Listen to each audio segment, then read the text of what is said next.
ठीक है, तो V Y square U Y का स्क्वायर कितना हो गया ये 50 का स्क्वायर 2500 प्लस 2 ये वाई देखो जी भी नीचे है डिस्प्लेसमेंट भी नीचे है एक्सीलरेशन भी नीचे डिस्प्लेसमेंट भी तो दोनों का माइनस माइनस क्या हो जाएगा प्लस हो जाएगा तो दोनों को मल्टीप्लाई करते हैं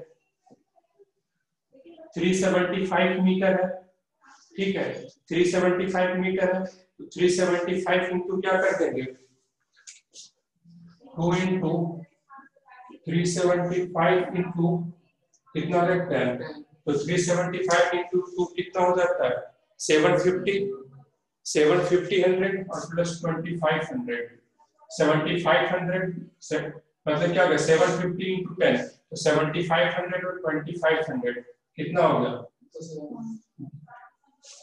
10,000 ठीक है तो यहाँ से वी वाई कितना हो गया 100 मीटर पर सेकंड तो यहाँ से बता गया ये कितना से स्ट्राइक कर रहा है इसको 100 मीटर पर सेकंड से जब 100 मीटर पर सेकंड से स्ट्राइक करेगा तो ऊपर कितना से जाएगा e into V Y half into 100 कितना हो गया 50 मीटर पर सेकंड से ऊपर की तरफ कितने स्पीड से जाएगा 50 मीटर पर सेकंड से इस डायरेक्शन में कितने स्पीड से जाएगा 53 मीटर पर सेकंड से ठीक है 50 मीटर पर सेकंड से ये क्या होगा 50√3 मीटर पर सेकंड से तो अब हम इसका नेट वेलोसिटी क्योंकि काइनेटिक एनर्जी कोई वेक्टर क्वांटिटी नहीं है ठीक है काइनेटिक एनर्जी कोई वेक्टर क्वांटिटी नहीं है ठीक है स्केलर क्वांटिटी है तो अब हम इसका नेट मैग्नीट्यूड यहाँ से जो फाइनल वेलोसिटी होगा v हम वो फाइंड करेंगे तो ये v इज इक्वल टू यहाँ से v इज इक्वल टू क्या हो जाएगा √50 का स्क्वायर प्लस 50√3 का स्क्वायर तो कितना हो जाएगा 50 का स्क्वायर बाहर है v इज इक्वल टू कितना हो गया 100 मीटर पर सेकंड तो यानी कितना नेट कितनी वेलोसिटी से कितने स्पीड से वो बाउंस करके ऊपर उठेगी 100 मीटर पर सेकंड तो यहाँ से हमें क्या फाइंड कर लेना है काइनेटिक एनर्जी क्या हो गया हाफ इंटू मास कितना दिया हुआ 1 kg 1 इंटू 100 इंटू 100 तो क्या हो जाएगा काइनेटिक एनर्जी क्या होगा 50 यानी 5000 ठीक है कभी भी प्रोजेक्टाइल से रिलेटेड क्वेश्चन हो तो यहीं पर हम उसे क्या करेंगे एक्स और वाई डायरेक्शन में सॉल्व कर देंगे बस इतना ध्यान में रखना और जब तक उसके ऊपर कोई फोर्स नहीं लग रहा हो तब तक कभी भी कहीं भी अगर फोर्स नहीं लग रहा उस डायरेक्शन में वेलोसिटी चेंज नहीं करेगी ठीक है और उसके बाद सिंपल जैसे एक डायरेक्शन का सॉल्व करते हैं वैसे सॉल्व कर लेना फिर रिजल्टेंट ले लेना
चलिए कोएफिशिएंट ऑफ रेसिड्यू नहीं हमेशा इफेक्ट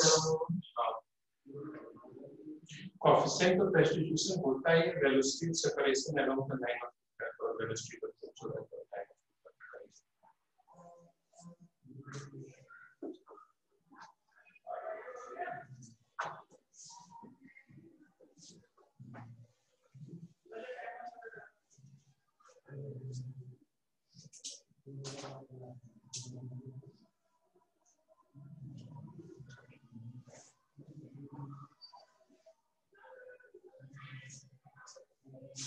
हो गया?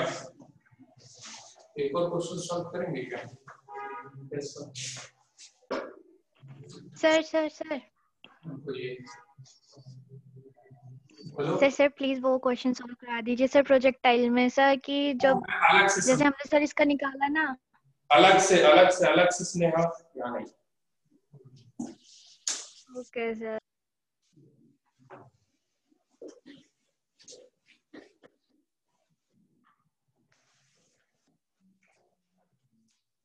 एक सिंपल पेंडुलम है,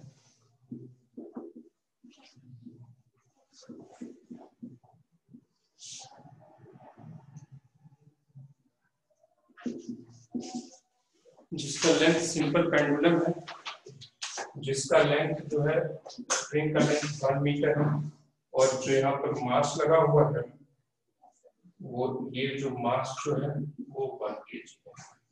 ठीक है, यहाँ से बुलेट आ रहा है। ठीक है, बुलेट आ रहा है जिसका मास जो है 10⁻⁻² kg है और ये वेलोसिटी से आ रहा है 200 मीटर पर सेकेंड। ठीक है, यहाँ पर जाता है, उसके बाद ये इसमें इम्बेडेड कर जाता है, इसमें अंदर चला जाता है। ठीक है, धसा हुआ रह रहता है। ठीक है, बाहर नहीं निकलता है। ठीक है, तो आपसे पूछा जा रहा है कि ये पेंडुलम जो है maximum height given by the pendulum, ये इसमें ये बुलेट इसमें धस जाता है। ठीक है, तो आपसे फाइंड करने के लिए बोला जा रहा है मैक्सिमम हाइट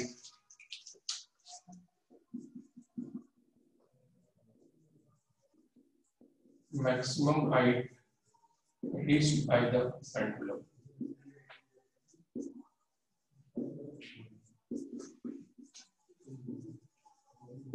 यानी कितने हाइट पर ये जाएगा जब ये इसको जाकर के हिट करेगा और इस मतलब इसी में धस जा रहा है, तो ये पेंडुलम कितनी हाइट तक जाएगा ये आपको फाइंड करना है। तो एक और बात है, ये बुलेट इसके अंदर तक फंसेगी तो कौन सा रिटार्डेशन रहेगा बुलेट पे? क्या बुलेट तो इसके अंदर फंसेगी सर? हाँ, तो कौन सा रिटार्डेशन भी रहेगा इसके? किसके ऊपर सर? इसके बुलेट के ऊपर। हाँ, लगेगी तभी तो धस रहा है, वेलोसिटी एक्टिंग जब जीरो, लेकिन आपका ट्रैक पूरी तरह से अलग है इस क्वेश्चन से रिलेटेड। ठीक है, अब ऑब्वियस सी बात है, कोई आदमी तेजी से जा रहा है वो रुकेगा तो उसके ऊपर तो रिटार्डेशन लग ही रहा है, किसी ने तो उसको रिटार्ड किया ही है। उधर है सिंपल इसमें कोलिजन हो रहा है। ठीक है, यहाँ पर ये बॉडी जाकर के दूसरे से कोलाइड कर रही है और दोनों एक साथ मूव कर रही है, तो अब आपको ये फाइंड करना है कि कितनी हाइट तक जाएगा।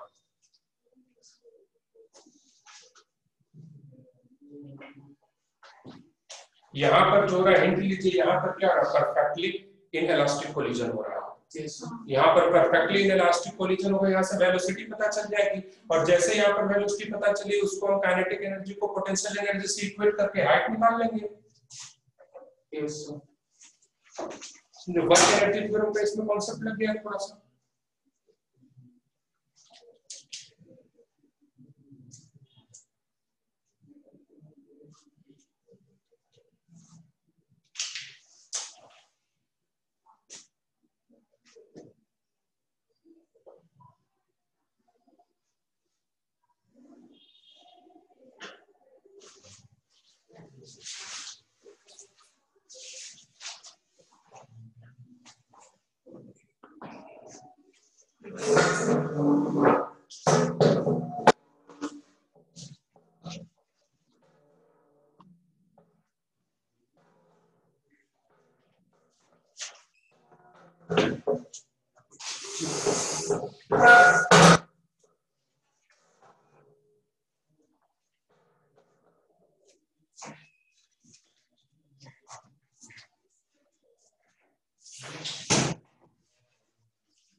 आया किसी का कुछ आंसर आया क्या कहीं इधर उधर से?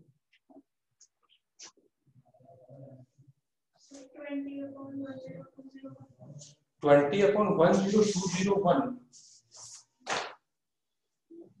कुछ इसी तरह से 9.0.2 मीटर के लगभग आ रहा है, मतलब एग्जैक्ट नहीं, उसके लगभग आंसर आ रहा है 0.2 मीटर के लगभग।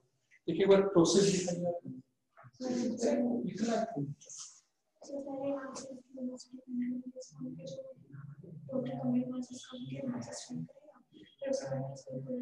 हाँ mg सही है, तो उसी तरह से हो जाएगा, यहाँ से वेलोसिटी फाइंड करके वही होगा। देखिए इधर देखो इस क्वेश्चन में क्या है, देखो इस जब भी पेंडुलम टाइप का कोई भी क्वेश्चन दिखे तो एक चीज तो दिमाग में रख लेना, बहुत सारे मैक्सिमम क्वेश्चन में आप लोग यही देखो, जब अगर एसएचएम का क्वेश्चन नहीं है तो यही देखोगे कि ये इधर से जा रहा है, टकरा रहा है, कभी यहाँ पर रेस्ट में आ जा रहा है, कभी इसके साथ चिपक जा रहा है, कभी क्या कुछ वेलोसिटी से आगे चला जा रहा है, और आपसे क्या पूछता है, हाइट, यही क्वेश्चन पूछता है।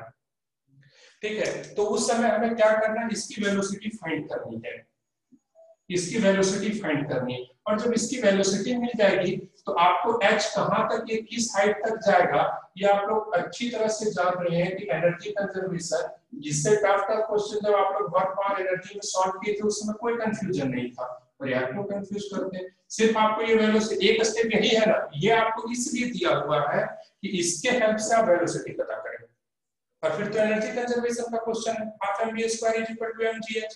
अब आप वेलोसिटी कैसे पता करेंगे, कोई वेलोसिटी पता करने के लिए, वेलोसिटी पता करने के लिए हम क्या करेंगे, ये m जो होगा, ये हाफ mv स्क्वायर जो होगा वो हो जाएगा half capital M plus small m into v square, और ये जो हो जाएगा capital M plus small m into gh, क्योंकि ये इसमें आकर इम्बेडेड कर चुका है। ठीक है, अब वेलोसिटी फाइंड करने के लिए जाएंगे तो इनिशियल वेलोसिटी क्या है, m into v, sorry initial momentum क्या है, m इनटू v, और वही क्या हो जाएगा फाइनल मोमेंटम, फाइनल मोमेंटम क्या हो जाएगा capital M plus small m, ये u रखो, इसको u दे दो, ये u से जा रहा है, इसको क्या दे दो v, तो यहाँ से v हो जाएगा small m into u upon capital M plus small m, यहाँ से ये निकल जाएगा। अब वेलोसिटी कैलकुलेट कर लीजिएगा, अब कैलकुलेट करके इसमें वैल्यू, वैसे तो ये तो कैंसिल आउट होना है, इस v की वैल्यू यहाँ पुट कर दीजिए, g को इधर ले आइए और h लिख लीजिए, 0.2 मीटर के लगभग इसका आंसर आएगा। ठीक है, 0.2 मीटर के लगभग इसका आंसर आएगा।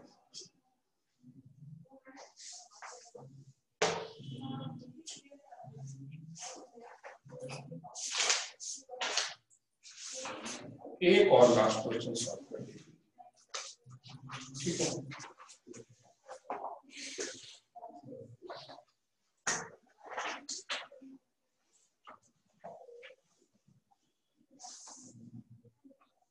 लिखिए, two pendulum bob of mass, two pendulum bob of mass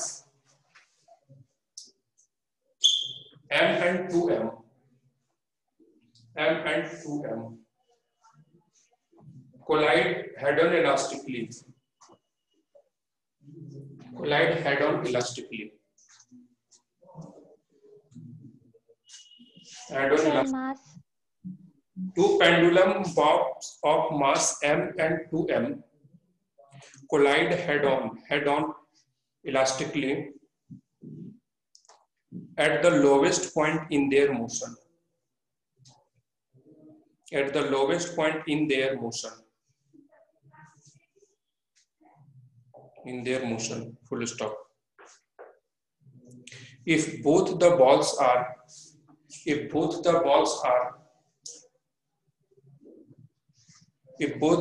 are released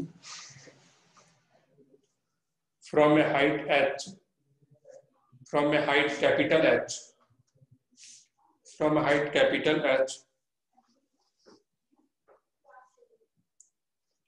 above the lowest point,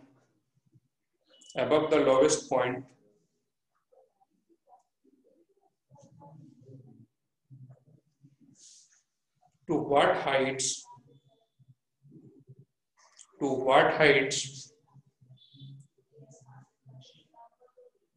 do they rise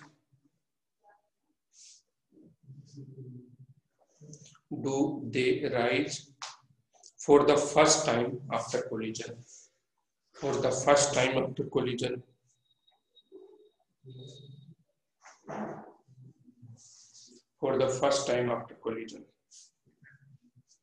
ठीक है, एक बार क्वेश्चन देखिए, मैं क्वेश्चन एक्सप्लेन कर देता हूँ।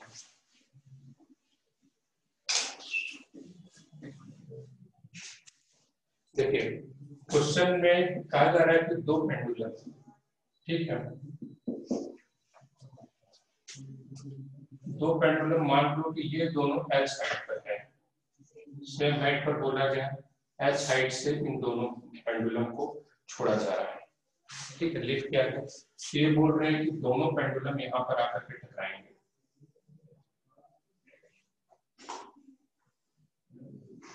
जो कुछ भी ये u1 वेलोसिटी से टकराएगा और ये क्या है u2 वेलोसिटी से जाकर टकराएगा। ये फर्स्ट वाला है, इसको m लिख दो और इसको क्या लिख दो 2m लिख दो। तो यही दिया हुआ क्वेश्चन लिखना क्या है, तब बोला अब ये दोनों जाकर के यहाँ पर कोलिजन करेगा, कोलिजन करने के बाद दोनों कितने हाइट तक जाएगा। फर्स्ट वाला m1 जो है ये कितने हाइट तक जाएगा, h1 कितना होगा ये बताना है और h2 कितना होगा ये बताना है, ठीक है। चलिए इसको सॉल्व करके लाइए, सही सॉल्व कर लीजिए, क्या कर लीजिए, या सेंटर ऑफ मास स्टार्ट कर दो, इसको सॉल्व करके लाइएगा, आंसर बता देता हूं मैं। स्टार्ट करता हूं नया टॉपिक, सेंटर ऑफ मास।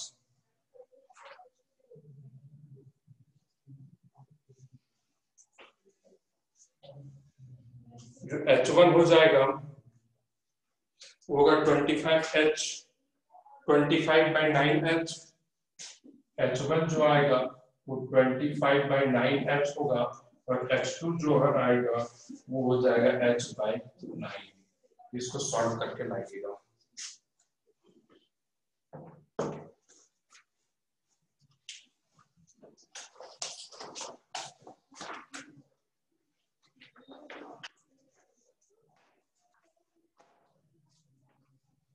जितने क्वेश्चन होंगे उसको सारे क्वेश्चन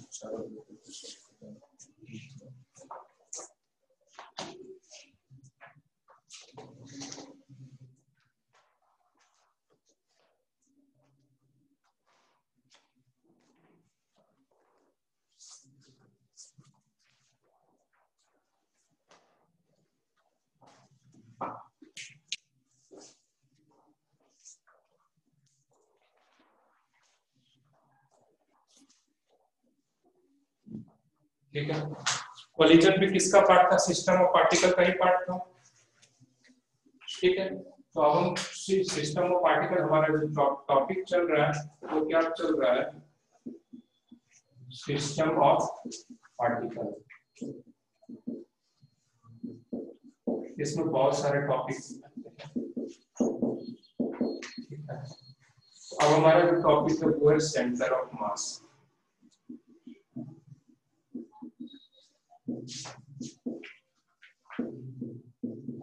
डायरेक्ट क्वेश्चन इससे तो रेयर पूछे जाते हैं क्योंकि इससे काफी इजी सा टर्म बनता है। डायरेक्ट क्वेश्चन रेयर पूछे जाते हैं लेकिन इसका एप्लीकेशंस बहुत ही ज्यादा होता है। ठीक है, सेंटर ऑफ मास क्या होता है? कोई भी बॉडी उसमें हम किसी एक पॉइंट को एज्यूम करते हैं कि यहाँ पर सारा मास कंसंट्रेटेड है, और जिस पॉइंट को हम एज्यूम करते हैं वही मास का वही पॉइंट क्या कहलाता है? सेंटर ऑफ मास। जैसे कि सपोज दैट सपोज दैट ये कॉपी है, ठीक है, इसमें हम पॉइंट लेते हैं, डिफरेंट मासेस का कलेक्शन है ये, तो जिस पॉइंट पर हम वहां पर रख करके इसको बैलेंस करने का कोशिश करें, जिस पॉइंट से ये बैलेंस हो जाए हम कह सकते हैं वो पॉइंट क्या है? इसका सेंटर है। यानी उस पॉइंट के इधर भी उतना ही मास होगा, इधर भी उतना ही मास होगा, तभी तो बैलेंस है। आगे भी इतना ही मास होगा, पीछे भी इतना ही मास होगा, तभी तो बैलेंस है। मतलब अनुमान लगाया जा सकता है देख करके, ये अनुमान के लिए ठीक है, ठीक है, कि हम जिस पॉइंट पर हम एज्यूम करते हैं कि सारा का सारा मास कंसंट्रेटेड है, उस पॉइंट को हम क्या बोलते हैं? Centre of mass of the given body. तो लिख लीजिए, it is a point associated with A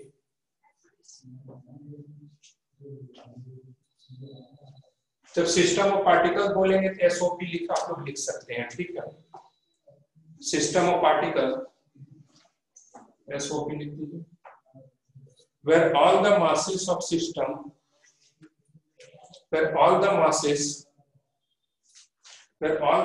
of system are supposed to be concentrated, Associated with the. It is a point associated with a system of particles where all the masses of system are supposed to be concentrated. ठीक है, एक चीज का ध्यान रखिए, for uniform distribution of body, for uniform mass distribution,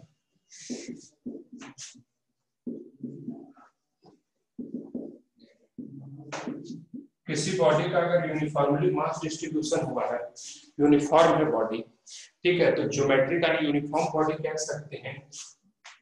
एक तो सबसे पहले मास डिस्ट्रीब्यूशन यूनिफॉर्म हुआ है, और दूसरा क्या है? बॉडी क्या है? यूनिफॉर्म हो, यानी यूनिफॉर्म शेप का हो। तो इसका जो सेंटर ऑफ मास होता है वो कहाँ लाई करता है?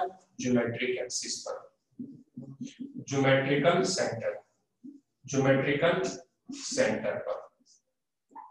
सेंटर। कैसे कह सकते हैं? जैसे कि देखो, अगर सपोज दैट हमारे पास एक रेक्टेंगल है, लेकिन कंडीशन क्या है? ये रेक्टेंगल यूनिफॉर्म शेप का एक बॉडी है, शेप पूरा तरह से, लेकिन कंडीशन क्या है? मास डिस्ट्रीब्यूशन यूनिफॉर्म होना चाहिए। ऐसा नहीं कि इस रेंज में बहुत ज्यादा मास है और इस रेंज में क्या हो गया?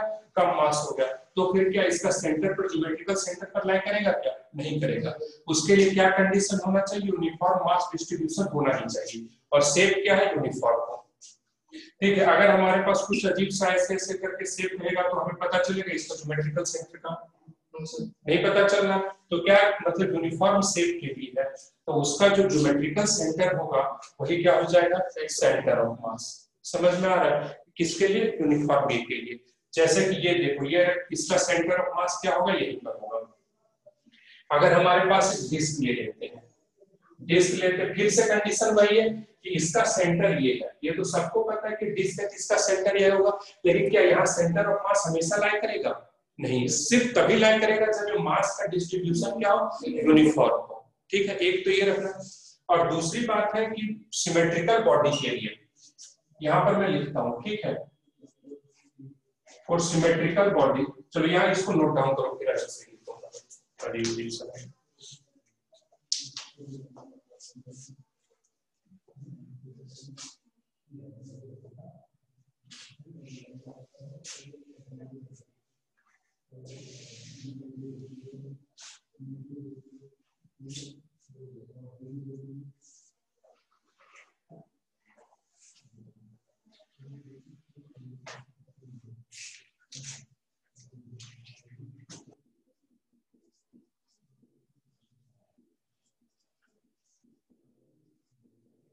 For symmetrical body, center of mass always lie on axis of symmetry.